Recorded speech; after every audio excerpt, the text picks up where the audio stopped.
বাসায় আমরা মা ছেলে মাত্র দুজন সদস্য। দুপুরে যে এটা ওটা অনেক কিছু রান্না করব সেটা একদম করা হয় না। কারণ এই দুজন সদস্যের পরিবারে যা কিছু রান্না করা হয় তাই বেঁচে যায়। বেশিরভাগ সময় আমি একটা তরকারি বা দুটো তরকারি রান্না করি, আর ছেলে একটা তরকারি ভালো হলে আর অন্য কিছু নিতে চায় না, ওই একটা দিয়েই খেয়ে ওঠে। আমিও তাই। আজকে গরুর মাংস ঝাল ঝাল করে রান্না করেছি গোল আলু দিয়ে। আর রান্নাটা একটু আর্লিই করেছি, সকাল থেকে আমার তেমন একটা খাওয়াও হয়নি। ভাবলাম যে দুপুরে ভাতটা তাড়াতাড়ি খেয়ে উঠি। আর দুপুরে খাওয়ার সময় আমার লেবুটা থাকতে হবে, সাথে একটা কাঁচামরিচ তো লাগবেই। আর মাটি প্লেটে ভাত খেতে তো অনেক মজা লাগে।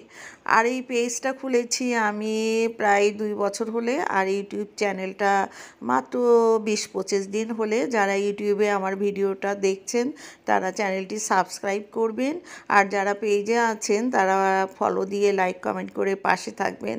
আর ভিডিওর কাজটা টোটালি আমি একা একা ভিডিও করা, এডিটিং করা, আপলোড করা সবই একা করি।